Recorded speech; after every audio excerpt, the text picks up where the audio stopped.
එකතු ඔබතුමාලා එව්වේ. හැබැයි හැමදාම කියන්න එපා මේ අපිට මේක අත්දැකීම් නෑ මේක නෑ කියලා. දැන් මාස 4-5 ගිහිල්ලා අත්දැකීම් නෑ කියන අය මොනවද කියන්නේ? සභාපතිතුමාට මේක කියලා නේද කියන්නේ?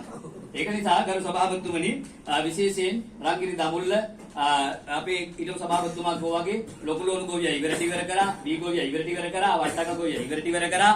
මම හිතන්නේ ගෝවියා වෙනුවෙන් වැඩිපුරම හඬක් නැගුවේ ඔබතුමන්ලා. ඉතින් පහුගිය දවස්වල සාකච්ඡාවක් තිබ්බා. ඔව් සාකච්ඡාවක් තිබ්බා. මම හිතන්නේ මේ සාකච්ඡාවේ ප්‍රතිඵලය මම හිතන්නේ අපේ ප්‍රදේශයේ ගෝවියන් කීප දෙනෙක් ගියා. හැබැයි අවසානයේ මම හිතන්නේ උත්තරය ආවේ මම මේක හරියටම දන්නේ නැහැ. ලුණු මලු තියාගෙන පාරේ විකුණන තත්ත්වයෙන් තමයි වැටෙන්න වෙන්නේ. ඒක නිසා මම හිතන්නේ රටක් විදිහට ඔබතුමාලා ලස්සන ජීවිතයක් කිව්වට මම හිතන්නේ ලස්සන ජීවිතයක් දුන්නේ මහින්ද රාජපක්ෂ ජනාධිපතිතුමා. යුද්ධේ නතර කරලා මේ රට සංවර්ධනය කරලා අධිවේගී මාර්ගයේ ඇඹුල් තියාගෙන යන්න දැවුවා. හැබැයි අපි දැක්කනේ පෙළපාලිය යනකොට අධිවේගී මාර්ගයේ පහරලා තිබ්බා. බංකොලොත් කරලා. ඒක මම හිතන්නේ ඔබතුමාලා දැන් ඔබතුමාලා බංකොලොත් කරපුව ඔබතුමාලාගේම පක්ෂයේ මිනිස්සුන්ගෙන් අහන්නකො මොකද්ද කියලා. අර මෙතුමා කිව්වා වගේ මේක මේ ගොඩක් අතුනේ. මේ අතු කෑ ගන්න මේ අපිත් එක්ක හිටපු අය තමයි මේ JVP එකට සම්බන්ධ වෙලා මාලිමාවට ඇවිල්ලා ඔව් කියන්නේ. ඒක නිසා හරියට මාරි එන්නා අයිතරාගේ මගේ ජනාධිපතිතුමාට ගහුවා කියලා මේක ඉවර වෙන්නේ නෑ. හරිද? ඒක සම්බන්ධන කරන්න බෑ. ඇත්තටම ඔව් කිව්වේ බොරු කියලා ඔබතුමාලා ෆෝන් එකට යන්නකො ගිහිල්ලා බලන්නකො ඔබතුමාලා කියපුවා ඔබතුමාලා නායකයෝ කියපුවා අද වෙනම දානවා. බෑ ක්‍රියාත්මක කරන්න බෑ.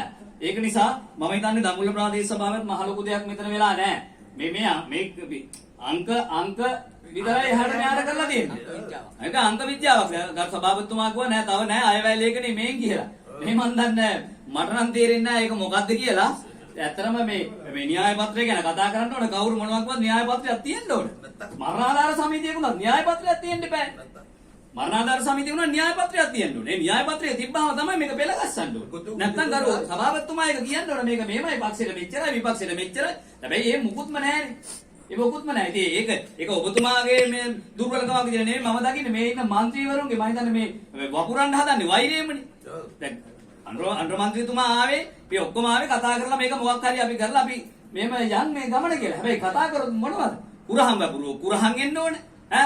මේ ඉරුඟු හැදුවොත් ඉරුඟු එන්න ඕනේ. තල වපුරුව තල එන්න ඕනේ. හැබැයි මේක වපුරන්නේ වෛරයනේ. වෛරය වපුරුවාම එන්නේ වෛරය තමයි.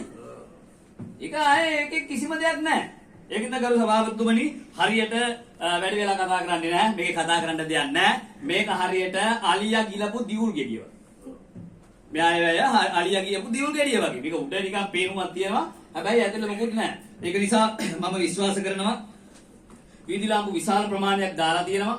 ඉතින් සමහර තැන්වල ලොකු ප්‍රශ්න තියෙනවා. අපි මේක කතා කරා. මේක දැන් ගිහිල්ලා බැලුවොත් එහෙම කොට්ටාස 16 පුරා ඉඳලා වෙනවා බර ගානක් නිකන් පත් වෙනවා. නිකන් පත් වෙනවා. ඉතින් ඇත්තටම දේශපාලනයක් කතා කරනවා නෙමෙයි. ඔබතුමාලා සමහර ලාවට දන්නේ නැහැ මේ වීදි ලාම්පුව දාන තැන. ඉතින් මේවා කොහින් තීරණය ගන්නවද දන්න මේ අයවැය වුණත් මට වෙලාවකට හිතෙනවා මේක අර ඔබතුමාලාගේ අර අපේ සනත් මන්ත්‍රීතුමා වගේ මේ පක්ෂ මූලස්ථානයෙන් ආපු අයවැයද දන්නේත් නැහැ. බලවත්. මට හිතෙන්නේ එහෙම එකක්.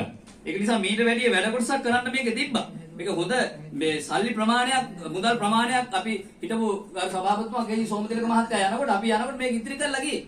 හැබැයි ඒක ගලප ගන්න මම හිතන්නේ ඔබතුමා අසමත් වෙලා තියෙනවා. ඒක නිසා මේ රටේ ජනතාවට ප්‍රශ්න වැඩි.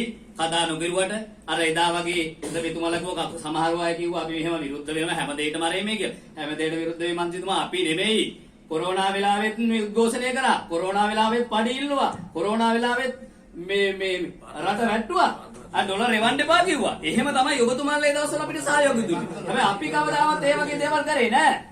අපි කවදාවත් ඒ වගේ දේවල් කරේ නෑ. අපි අද වෙනකම් ඔබතුමාලා මේ මාස 4-5 කාලය තුල අපි ඇත්තටම අපි සහයෝගයෙන් වැඩ කරා. අපි සහයෝගය දුන්නා. අපි නිවැරදි දේ පෙන්නුවා. ඉතින් අපි කවදාවත් එහෙම දේශසහගත සිතුවිලි අපි ළඟ නෑ. නමුත් වෛරය නෑ.